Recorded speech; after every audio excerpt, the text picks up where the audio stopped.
Alright, so, we are doing the thing. Yep. Look, if you would, read the fanfic. I guess I'll send you the picture later because there's no really easy way for me to send it. But there are pictures of what the sprite was supposed to look like. Oh boy.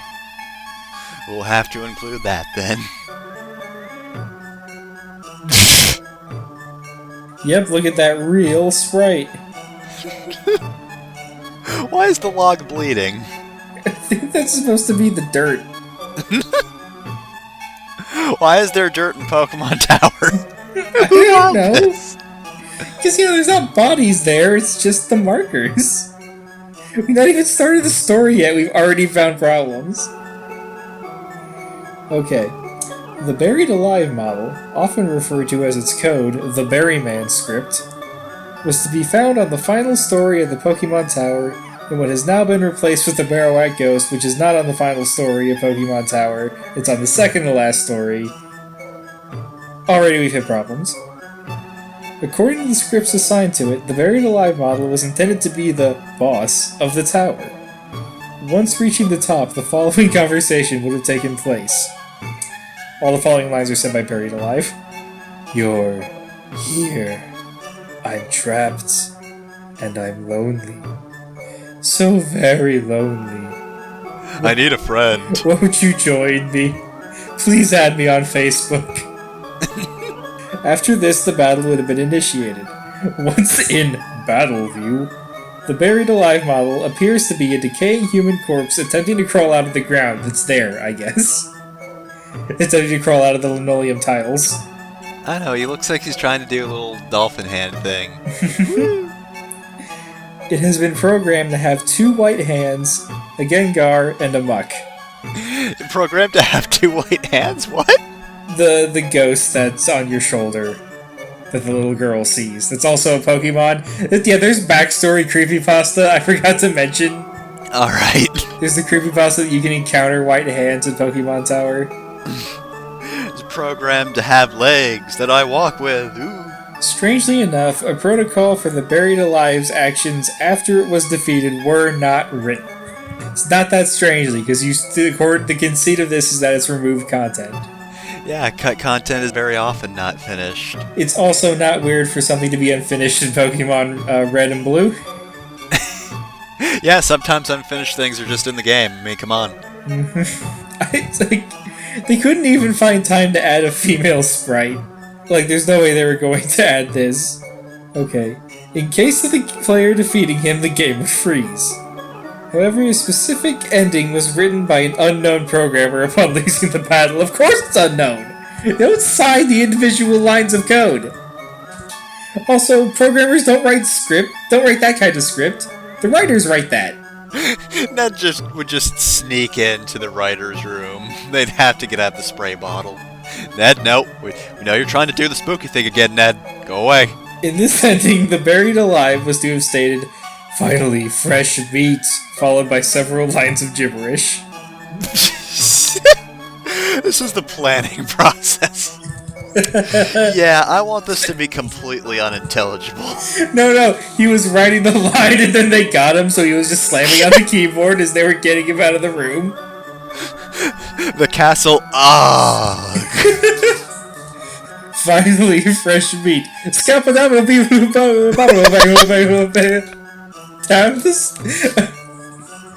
I'm buried alive.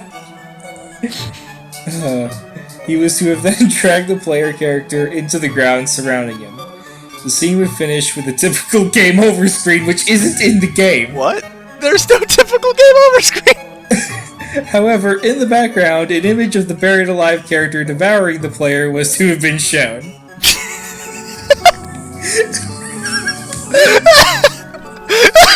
Just, side detail. Also, there's 2 ways to interpret this. One is like as the background image. I don't know what a game over screen's supposed to look like in Pokemon. But just like it's the full image behind the game over text. Or if it's just like just in the distance. Like you can't really see it.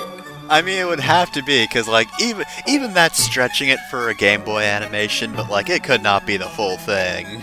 Especially strange are the protocols for after the scene. The cartridge was to download this image to the small internal memory contained in the Game Boy, overwriting the title screen that normally accompanied a Game Boy turning on. Instead, whenever it was started, the player would view this image as the sound file staticmesh.wave was played. So not only was it the game over screen, the next time you turned your Game Boy on, it would show up. You know, the Game Boy printer was much better at being a creepypasta than this. Yeah, because like that stuff's in the game at least. It has no sinister purpose. It's just weird. It's just so weird that it's accidentally kind of creepy.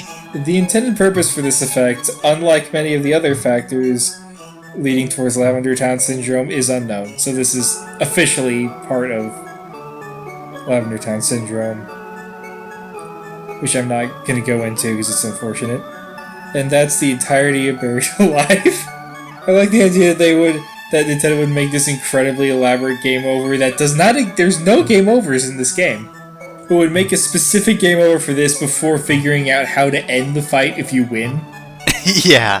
Just, hey, we're Nintendo, the family company. What if you got fucking murdered by a zombie? Wouldn't that be fucked up? Hey, wouldn't it be fucked up if a zombie just, like, ate you if you lost to it? I just said I wouldn't read Lavender Town stuff, but I'm debating everything that's not to do with the song I might cover. Oh, this is good. I'm at the Creepypasta wiki right now. I try to find more Pokemon stuff. It says, sorry, we're not accepting new Pokemon pastas. Please stop. Please stop. No more. Look, you're lucky we still have these, but, like, come on. Just, have you ever read your own writing, please? I'm getting so sick of this. So, right, what did we learn enough. today? Okay, yeah, I'm not going to read anymore. What did we learn today? We've learned that teenagers on the internet don't know how to make games and don't know how games are made. Because even the ramshackle operation that had to have been the development of Pokemon Red and Green would not have done this. Alright, let's just take a moment. Alright, who programmed in the zombie? We don't have a specific name crediting that person. These unknown people just keep trying to put Pokemon murder in our game. What the heck? There's also no mention of, like, this hidden text being translated? Yeah, no, it's just always in English. Yeah, that's the other thing. They don't seem to realize this is a Japanese game. Either that or they're saying they, like, when bringing it over to the US, Game Freak translated the unfinished parts. Which I guess that could happen, but, like, why? Ugh, God, Treehouse, always with the memes. But anyway, yeah, just... I don't know, that just kind of reads like other creepypastas. Spooky thing happened. Just live with it. I've mentioned that I have read good Pokemon creepypastas, but they're really just, like, good short stories. I feel like creepypasta sort of implies, like, there's something spooky and it will kill you in real life. Yeah, that's the problem is... These writings typically try to go just way too hard. Like, usually you need subtlety and horror, and while that's not always true at the same time, it's like, you really can't write in the audience like that. There are times you can write in the audience, this isn't one of those times. When it just says, by the way, you, that's right, the person reading this, are also dead. It's like, no. I know full well I'm not dead. She's probably dead right now. No. I am older than 8. I am not worried that this video game is going to kill me. I can't believe you prevented me from dropping the hottest meme of 2016. The girl reading this. There, fine. I don't need a setup, I'll say it anyways. But yeah, like, what you're talking about is, like, so pervasive that one of the creepypastas that I kind of like is called Hypno's Lullaby. It's just kind of an interesting poem. But when it was first posted, it was accompanied by somebody who found, like, a hacked Pokemon game or whatever. The version on Creepypasta does not have any mention of the hacked game, it's just the poem. Yeah. It's just allowed to be in its own context, and it doesn't have to overreach anything. Yeah. I think we should call this for now. It was fun making fun of Buried Alive. I don't know if this is gonna be a thing. I highly doubt it. I mean, look, the only other thing I could get into is just the ways that stuff interacts with the audience. So, unless we want to go on for another half hour about, like, Cabin in the Woods and also Undertale? Because Undertale knows when to cut it out and knows the ways you interact with it. But yeah, that was Buried Alive. It's so dumb. It's not even like outrageously dumb, it's just so like stupid in every part of it. Like there's no part of this that's good. And on that note, sleep well, I'm sure you will. But what if, oh no, Nintendo's programmed I got nothing. I can't make anything scary out of this.